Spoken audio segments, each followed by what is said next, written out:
청취자께서 보내주신 자료로 오늘도 좀 심도 있는 이야기를 나눠보겠습니다. 네, 오늘의 주제가 정말 흥미로워요. AI가 이제 뭐 일상에 완전히 들어온 지금 왜 사람들은 뜨개질이나 필름 카메라 같은 이런 아날로그 문화에 다시 열광할까요? 보통은 이걸 되게 긍정적으로 보잖아요. 뭐 인간성 회복이라던가. 맞아요. 따뜻한 감성의 추구 이런 식으로요. 그런데 저희가 오늘 주로 살펴볼 자료는요. 전혀 다른 아주 날카로운 진단을 내립니다. 네, 이게 2026년 1월 초 고성에서 열린 강연의 일부인데요. 제목이 AI 시대에 유행하는 아날로그 감성 문화예요. 네네. 이 강연자는 이 현상을 뭐랄까 사회가 병들었다는 신호, 그것도 아주 위험한 신호로 보고 있더라고요. 맞아요. 그래서 저희의 오늘 미션은 바로 이 도발적인 주장을 한번 깊이 파고들어 보는 겁니다. 과연 타당한 주장인지? 그렇죠. 그리고 이 현상을 설명하는 다른 시각은 없는지 이런 것들을 같이 따져보려고 해요. 이 강연자의 주장처럼 아날로그로의 회귀가 정말 미래를 향한 동력을 잃어버렸다는 뜻일까요? 자, 한번 시작해보죠. 이 강연의 핵심 주장은 정말 충격적일 만큼 직설적이에요. 네. 사람들이 아날로그로 돌아가는 이유는 낭만이나 뭐 취향 때문이 아니라 그냥 간단히 말해서 할 일이 없기 때문이라는 거죠. 할 일이 없다. 네. 그러니까 미래로 나아갈 비전이나 뭐 흥미로운 도전 과제가 없으니까 그냥 익숙하고 편안했던 과거로 뒷걸음질 치고 있다는 거군요. 바로 그겁니다. 강연에서 그 판탈롱 바지를 예로 든 게 딱 기억나요.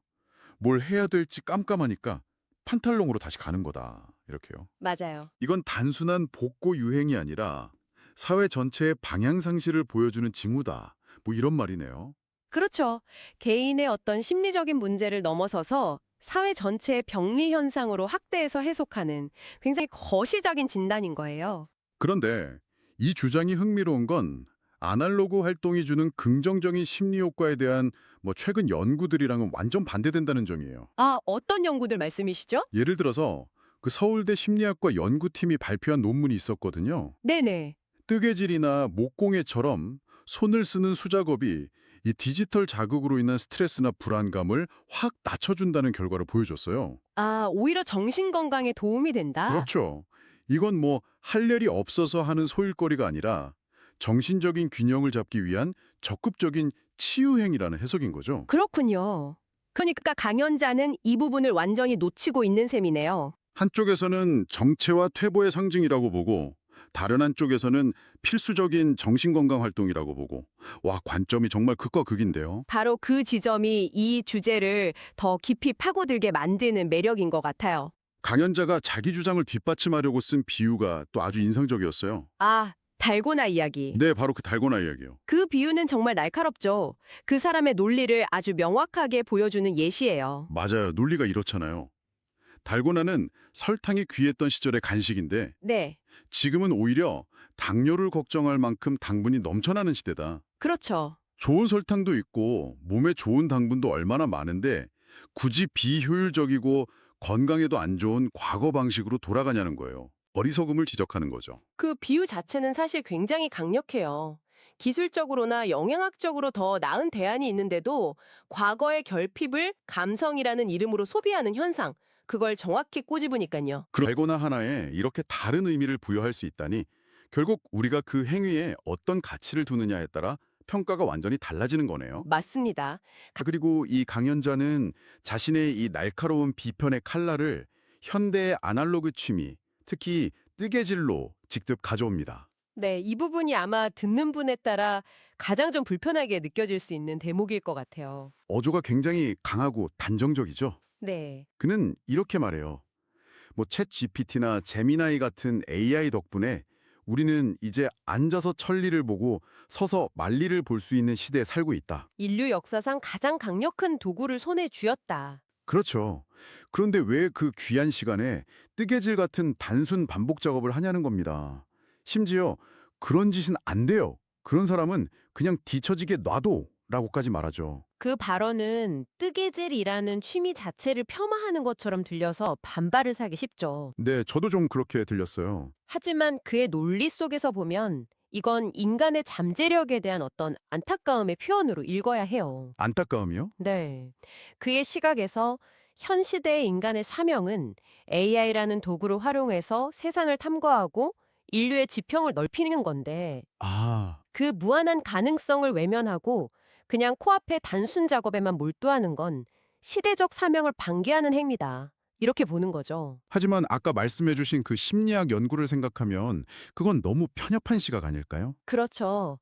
AI를 다루려면 고도의 집중력과 창의력이 필요할 텐데 오히려 뜨개질 같은 활동으로 뇌를 쉬게 하고 재충전하는 시간이 필요할 수도 있잖아요. 정확합니다. 강연자는 이걸 일종의 제로섬 게임으로 보고 있는 거예요. 뜨개질하는 시간은 AI를 사용하지 않는 시간, 즉 버려지는 시간이다. 하지만 심리학 연구들은 이걸 상호 보완적 관계로 보죠. 아날로그 활동으로 얻는 심리적 안정감이나 집중력이 오히려 디지털 세상에서의 창의적 활동을 위한 발판이 될 수 있다는 거고요. 마치 운동선수가 다음 경기를 위해 휴식을 취하는 것처럼요. 맞아요. 휴식은 시간 낭비가 아니잖아요. 그러네요. 강연자는 결국 왜 더 생산적인 일을 안 하냐고 묻고 있지만 어쩌면 뜨개질이야말로 더 나은 생산성을 위한 가장 효율적인 준비 활동일 수도 있겠군요. 그럴 수 있죠. 그런데 강연자가 이런 현상의 원인을 그냥 개인의 나태함으로만 돌리진 않더라고요. 네, 바로 그 지점에서 그의 분석이 한 단계 더 깊어집니다. 네. 그는 사람들이 뜨개질에 몰두하는 근본적인 이유가 그 사람이 재미있는 일이 없어서 그거 하는 거예요. 진짜 재미있는 일이 있으면 뜨개질 대판 던져요. 라고 말해요. 아, 결국 문제의 화살을 개인이 아니라 사회 구조로 돌리는 거군요. 맞습니다.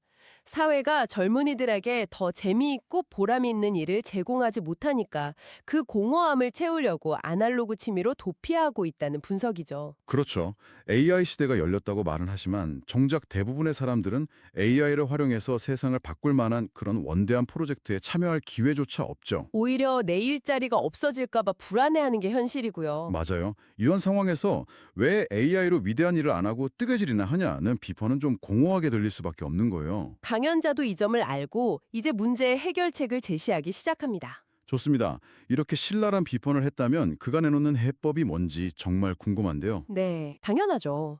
그는 아주 명확한 해결책을 제시하고 그 책임의 주체까지 딱 명시합니다. 누구죠?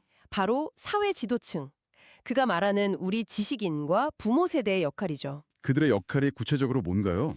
젊은이들이 뜨개질 같은 것에 눈 돌릴 틈도 없이 몰두할 수 있는 아주 재밌고 즐거운 일, 다시 말해 보람 있는 일을 할 수 있는 판을 깔아줘야 한다는 겁니다. 아, 사회적 기반을 만들어야 한다. 네, 그렇죠. 보람 있는 일. 그렇군요. 결국 사회가 제대로 된 일의 의미를 제공하지 못하는 구조적 문제를 해결하지 않으면 사람들은 계속해서 과거로 도피할 수밖에 없다는 경고인 셈이죠.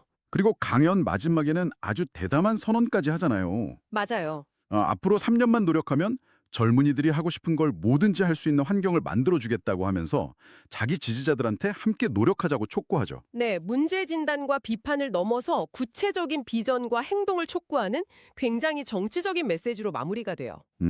사회 리더 그룹이 먼저 각성해서 환경을 만들면 젊은이들은 자연스럽게 미래를 향한 창조적 활동에 몰두하게 될 거라는 아주 강한 믿음이 깔려 있죠. 물론 그 3년이라는 시간이나 방법에 대해서는 구체적인 설명이 없어서 좀 선언적으로 들리긴 하지만요. 오늘 이야기를 쭉 종합해보면 아날로그 열풍이라는 하나의 현상을 두고 정말 다른 해석들이 충돌하고 있네요. 네, 그렇죠. 강연자는 이걸 사회적 정체의 경고등이자 의미 있는 도전의 부재가 낳은 병리현상이라고 주장하고요. 반면 심리학계에서는 이걸 디지털 과부하에 대한 건강한 자기방어 기제, 또 정신적 재충전 활동으로 보고 문화 비평계에서는 과거와의 연결을 통해 현재의 정체성을 찾는 의미 있는 시도라고 해석하고요. 결국 이 강연자의 주장은 우리가 아날로그 현상을 너무 낭만적으로만 바라보는 경향에 대해서 아주 강력한 경종을 울린다는 점에 의미가 있는 것 같아요. 네, 그 점은 분명히 있죠. 당신이 지금 하고 있는 그 아날로그 취미가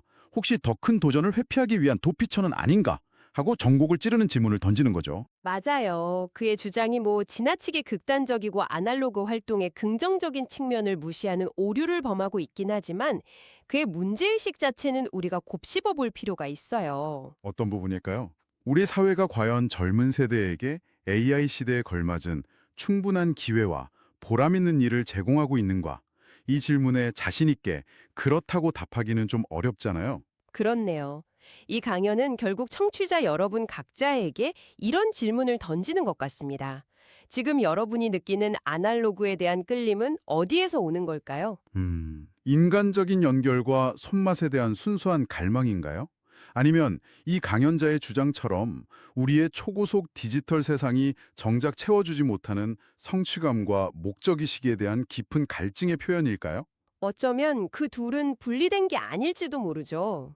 그럴 수도 있겠네요. 아날로그 활동을 통해 얻은 안정감과 성취감을 발판 삼아서 디지털 세상에서 더 큰 도전을 할 수 있는 힘을 얻는 것일 수도 있고요. 네. 중요한 건 내가 왜 이 활동에 끌리는지, 그리고 내 삶에서 정말로 원하는 보람은 무엇인지 스스로에게 질문을 던져보는 계기로 삼는 게 아닐까 싶어요. 오늘 나눈 이야기들이 그 질문에 대한 답을 찾는데 작은 실마리가 되었으면 좋겠습니다. 그리고 한 걸음 더 나아가서요. 이 강연자가 말하는 진정으로 보람 있는 일이란 여러분에게는 어떤 모습일지 한번 상상해 보시는 건 어떨까요? 그 그림을 그려보는 것만으로도 아주 흥미로운 탐험이 될 것 같네요.